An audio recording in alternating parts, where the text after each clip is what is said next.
All right.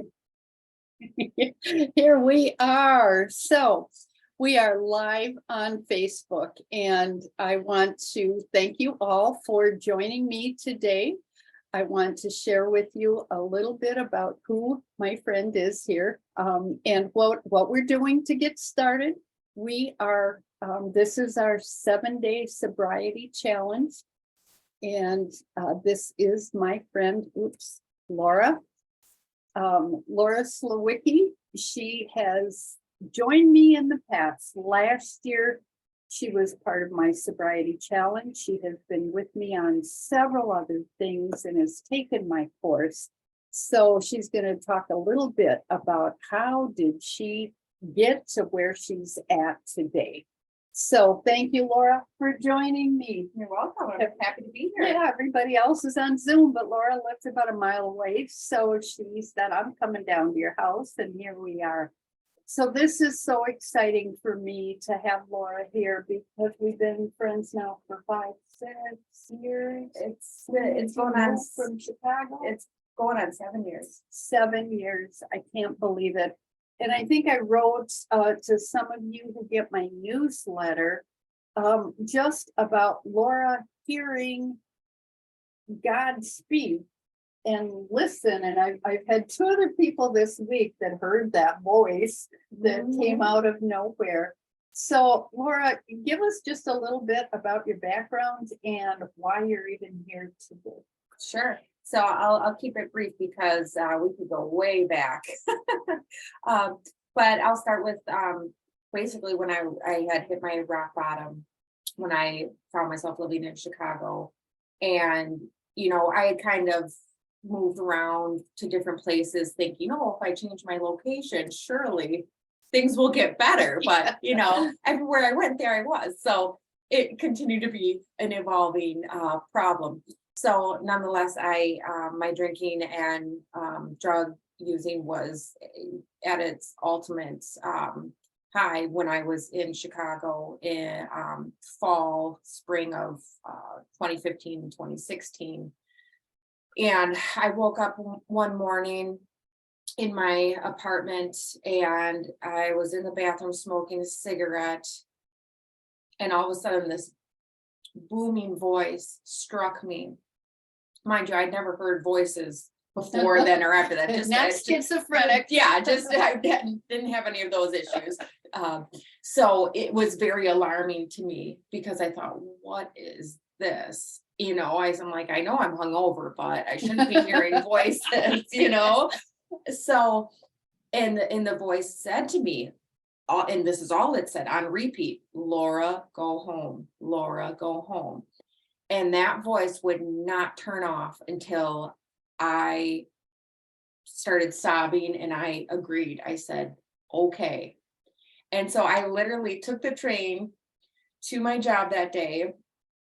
I did make up an elaborate story because I couldn't dare tell my employer what was really going on behind the scenes because, of course, I was embarrassed and ashamed and I didn't want them to think any less of me, all those things. Or that you were hearing voices. Oh, well, yeah, that too. They would have been extremely concerned. So I did what I had to do to remove myself from that situation without hurting anybody. And I quit my job that day. And within a week, I was back home here in Wisconsin. And that's when it all began. Yeah. That's when it all began. So if I wouldn't have listened to what I identified as God's voice, I wouldn't be where I am today. And now I got married I went to treatment in 2017.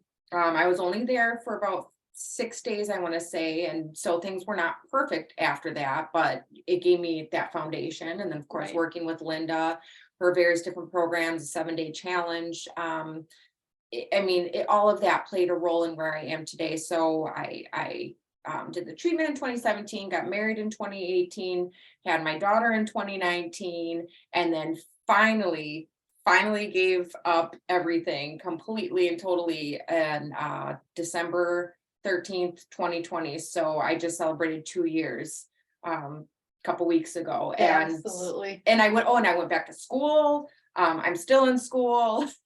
I'm a licensed substance abuse counselor. And then eventually we'll just keep going with the degrees, because why not? Keeps me out of trouble. So my point with Laura is it doesn't happen overnight. No.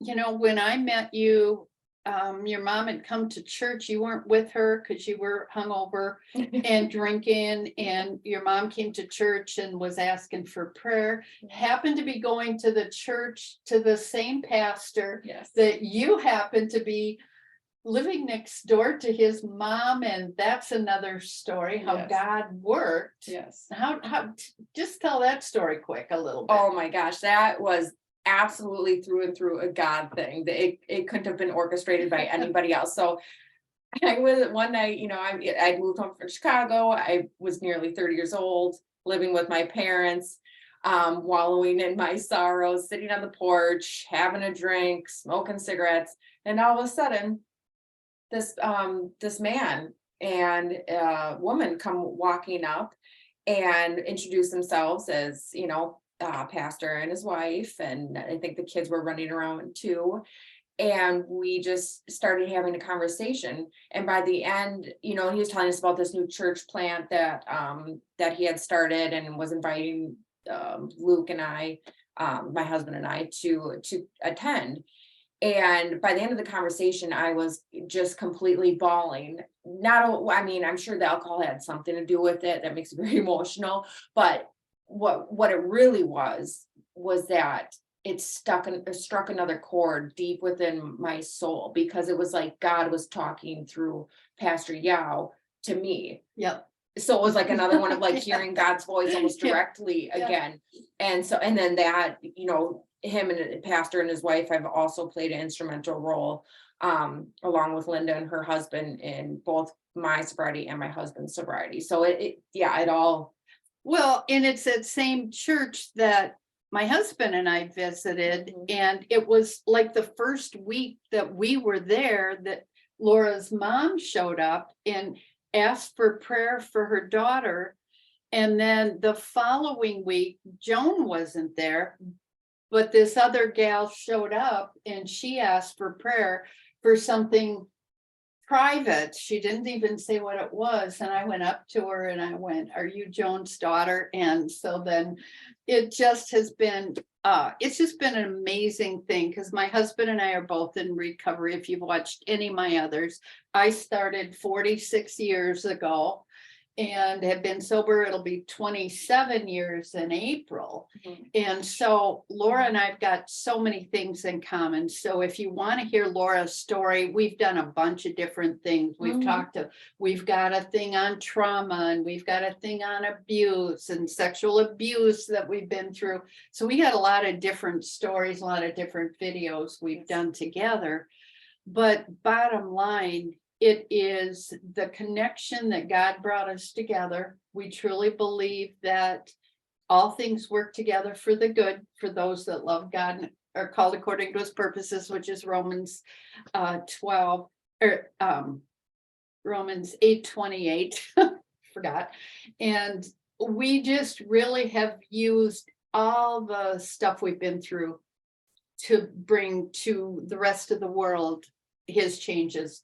So Laura's been a part of my life, but now is part of helping my people, the people that I meet. Laura is now trained and licensed and has her own, she's got a new job starting, Yes. Right?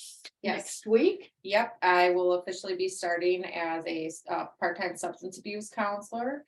And I'm also working towards my social work degree. So eventually I'll be able to practice mental health as well.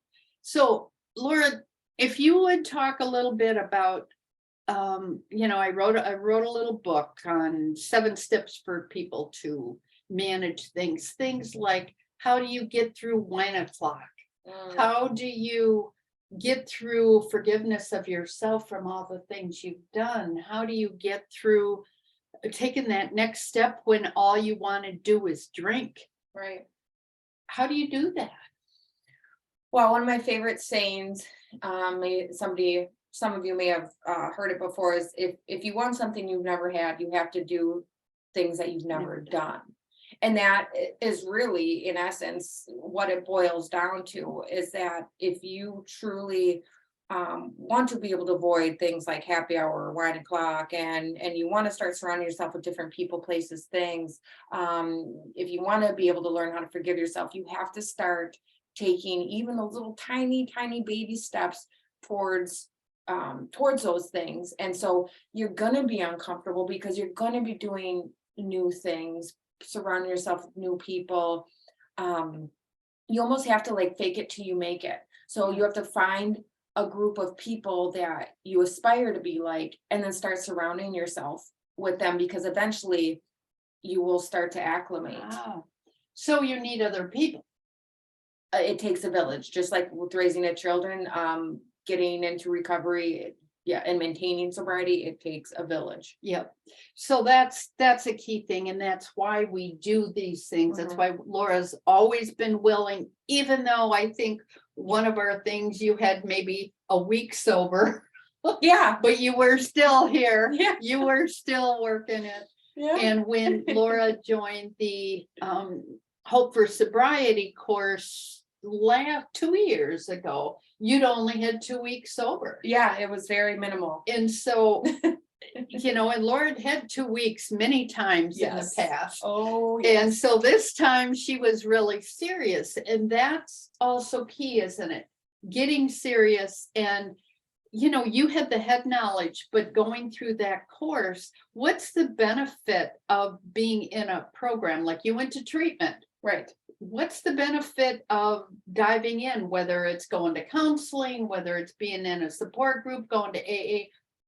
What's the difference of diving in instead of just staying home and doing it yourself?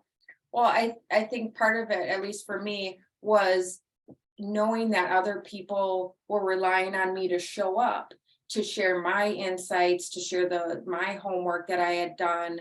And there's definitely a very, the healing process, in my opinion, tends to be more powerful when you're sharing it with others, because not only are you hearing other people's stories, but then that might trigger you to share something you wouldn't normally share about yourself.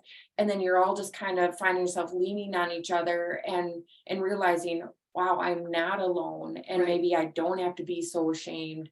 And it's just doing that work with other people is incredibly powerful, and it makes it easier to then continue on yourself. Right.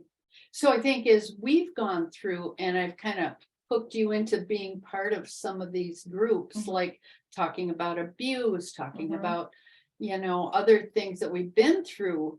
Now you've got a new thing that is part of the reason why you were using to begin with. Yes. Now you're realizing, yeah, this thing does bother me, but I can heal from it, right? Yes. So I think that healing process is key.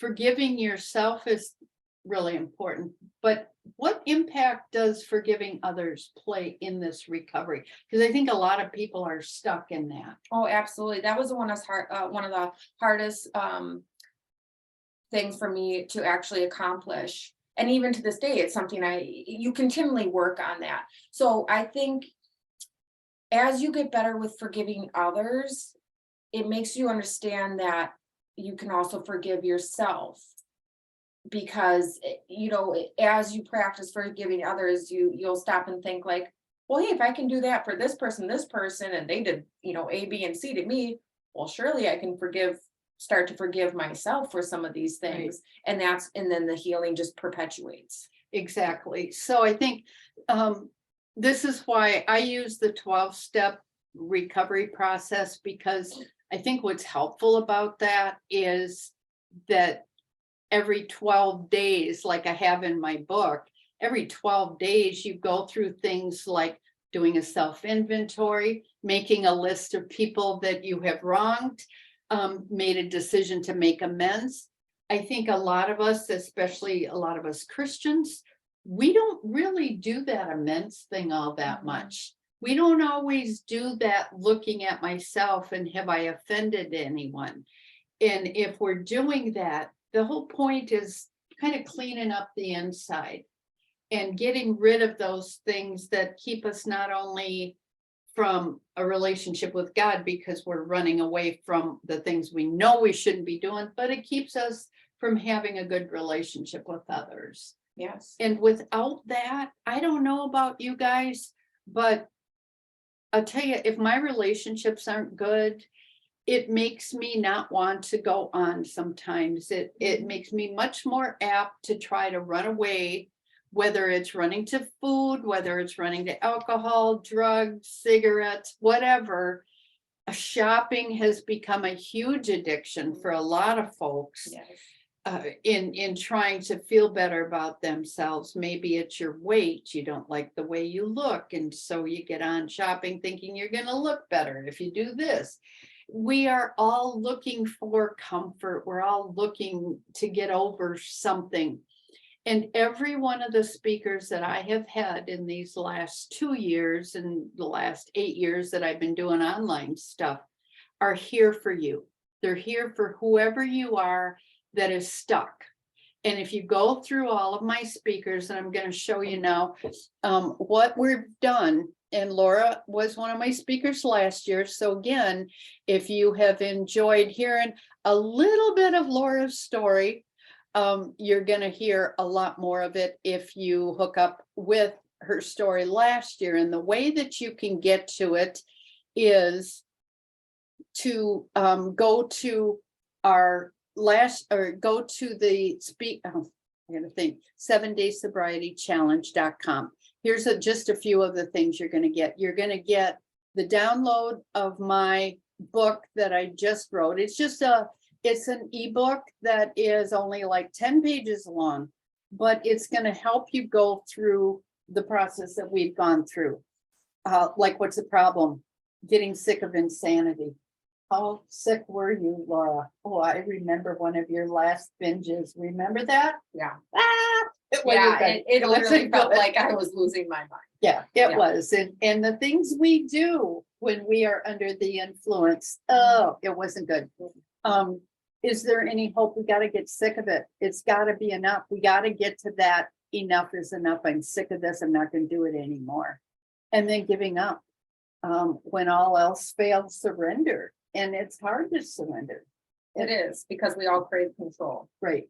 Laura already talked about the wine o'clock, playing it to the end. Do I really want to go there again? Do I really want to be the one that kills somebody in a drunk driving accident? How many times did you drive drunk? Countless. Countless. Here's the other thing that Laura figured out last year when I asked, playing it to the end, how much do you think, even since you came back to Wisconsin, did your using cost you? Well, it cost me, significant amount financially, but more importantly, spiritually, and emotionally and physically. I mean, it cost me everything, really. I mean, I have no idea how I don't have a criminal record. I mean, thank God I don't. I should.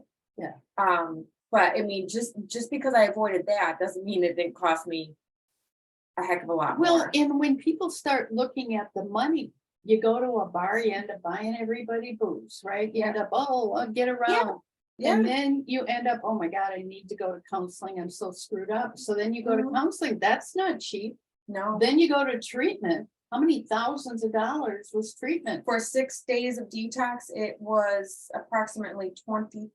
$20,000. Yeah, it's no joke. Yeah, it's crazy. So play it to the end. How much do you really want to spend to get there? From mess to success. Look at Laura. Makes me cry.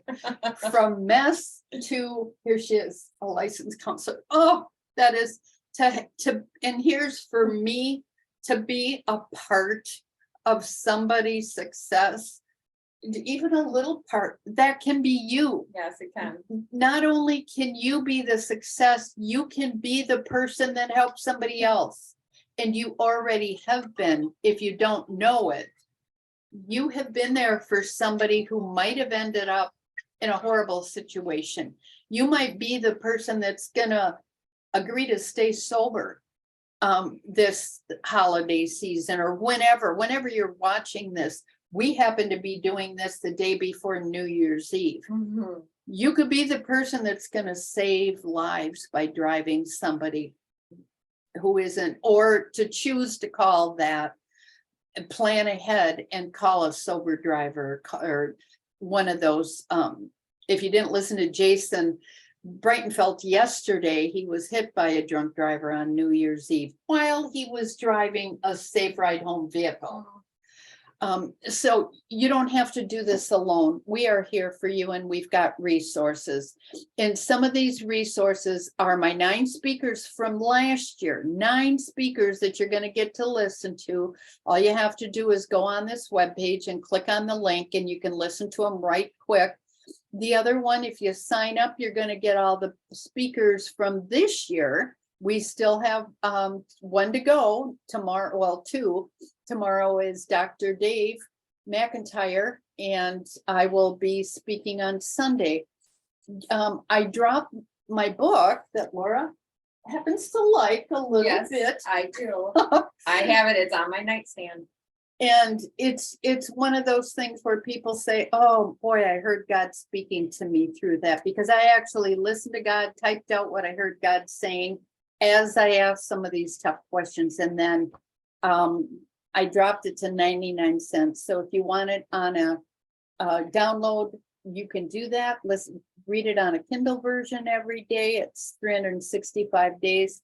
So here's what you can do. Just go to 7daysobrietychallenge.com and you will get all of that. And then a bonus that I decided just this week I'm going to do is my Hope for Recovery course, the one that Laura was talking about. It's 12 weeks, meeting every week with others that will help you in your journey as you do your workbook, as you do your actually homework.